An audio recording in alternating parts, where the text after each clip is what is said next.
बिस्मिल्लाहिर्रहमानिर्रहीम, अस्सलाम वालेकुम नाज़रीन। आप देख रहे हैं अनोखा अंदाज। मैं आपका होस्ट जमाल सिद्दीकी। उम्मीद करता हूँ आप खुश खुर्रम होंगे। नाज़रीन इकराम, इस वीडियो में बहुत सी खबरों के ऊपर जो है वो तबसरा किया जाएगा, जिसमें सबसे पहली खबर है 9 दिसंबर को होने वाले जौहरी डील के हवाले से है। ईरान और अमरीका के माबैन जो डील हुई थी और उस डील के जो नए सिरे से आगाज हुआ है उसके ऊपर बातचीत की जाएगी और दूसरा राउंड शुरू होगा। 7वें राउंड का दूसरा फेज बेसिकली शुरू होगा और उसमें देखा यह जाएगा कि इस वक्त जो पॉइंट्स डिस्कस हुए थे और जिन पॉइंट्स के ऊपर मशावरत करनी थी ईरान के लोगों, ईरान के ऑफिशियल डेलीगेशन को सुप्रीम लीडर से और इस वक्त के प्रेसिडेंट ऑफ ईरान से, वो किस हद तक अमल में आए, उन नुकात के ऊपर भी बात करेंगे। दूसरी जानिब ये भी देखेंगे कि अमेरिका जो है वो इस वक्त एक नए महाज में फंस चुका है बुरी तरीके से, और जिसके लिए उसने मदद मांगी थी। इससे कबल वीडियो में हमने आपको बताया था कि वो मदद किसके लिए मांगी जा रही है और 1,75,000 फौजियों से बचने के लिए क्या काम किया जा रहा है।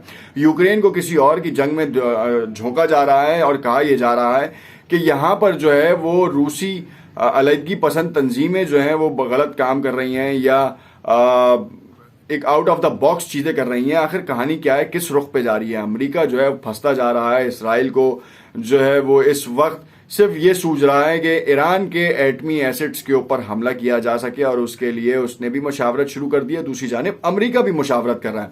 व्लादिमीर पुतिन जो है वो इस वक्त हीरोइक किरदार के तौर पर सामने आ रहे हैं और उन्होंने सीधे सीधे स्टांस लेके दुनिया को हैरान कर दिया है।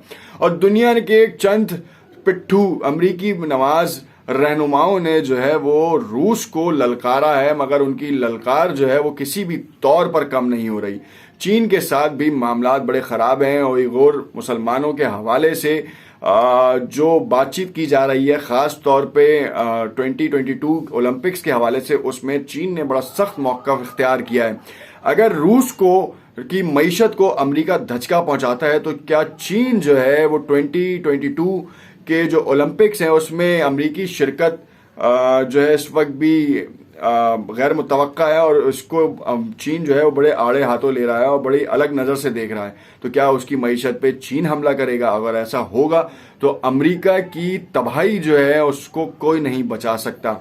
अगर वो रूस के साथ एंगेज होता है यूक्रेन की बॉर्डर्स के ऊपर तो फिर चाइना बैकडोर से जो है वो ताइवान पे भी हमला कर सकता है और मईशत की ज़बूहाली के लिए वो अमेरिका से बाकायदा तौर पर अपने तमाम तर ताल्लुकात को कट ऑफ कर देगा। हालांकि अमेरिका मकरूज है चाइना का, ये शायद बहुत कम लोगों को मालूम है ये बात कि इस वक्त इकोनॉमिकली जो चाइना का जो फिगर है और ग्राफ है वो अमेरिका से कहीं ज़्यादा है। अगर अमेरिका जिन्होंने इराक हो, अफगानिस्तान हो, उनके वसाइल के ऊपर कब्जा ना किया हो, माजी में वियतनाम हो, इनके वसाइलों पे कब्जा ना किया होता तो शायद इतनी अच्छी इकॉनमी ना होती और ऑयल अगर डॉलर में ट्रेड ना हो रहा होता तो आज शायद यूएस जो है वो खुद जो है वो ज़बूहाली का शिकार होता। अपनी मईशत की बहाली के लिए वो दूसरों से इमदाद ले रहा होता या IMF से कर्जा ले रहा होता।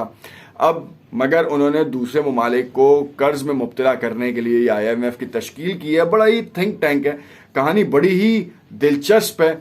इस वक्त नए आने वाले नाज़रीन से इल्तमास करता हूं कि अगर उन्होंने चैनल सब्सक्राइब नहीं किया तो उसे ज़रूर सब्सक्राइब कर लें ताकि आने वाली वीडियोस के जो नोटिफिकेशंस हैं आपको मिलते रहें। सबसे पहली कहानी आपको बताएं कि इस वक्त जो ईरान के साथ ताल्लुकात थे उसका नेक्स्ट मीटिंग दूसरा राउंड जो है परसों शुरू होने वाला है और उस परसों शुरू होने के साथ साथ जो कहा यह जा रहा है कि जब तक अमेरिका पाबंदियां नहीं हटाएगा हम किसी भी तौर पर अमेरिका के साथ टेबल पे बैठने को तैयार नहीं।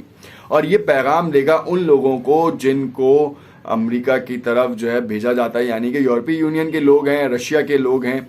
और बाकायदा तौर पर इस बात का कैटेगोरिकली ऐलान आज की जो अब तक की ब्रेकिंग न्यूज़ है उसमें कर दिया गया है कि अमेरिका जब तक पाबंदियां नहीं हटाएगा हम आगे नहीं बढ़ेंगे। चाहे बुचर ऑफ ईरान हो, इब्राहिम रईसी हो या फिर सुप्रीम लीडर ऑफ ईरान, दोनों की तरफ से, मजलिस शूरा की तरफ से भी बाकायदा तौर पर इस बात का ऐलान कर दिया गया है जो कि बहुत ही अहमियत का हामिल है। इस वक्त अमेरिका चारों जानिब फंस रहा है अपनी ही हरकतों में, जो है वो पर्शियन गल्फ में, रेड सी में वो फंस चुका है क्योंकि उसकी फ्लीट किसी काम की नहीं है, कोई हमले नहीं रोक पा रही। जो इसराइल की तरफ से मैनिपुलेटेड हमले हैं उसको ये वो डिस्क्लोज नहीं कर पा रही क्योंकि उसका अपना ही इत्तेहादी जब गेम खेला है, उसकी पीठ पीछे गेम खेल रहा हो तो वो कैसे उसके बारे में इंकशाफ करे।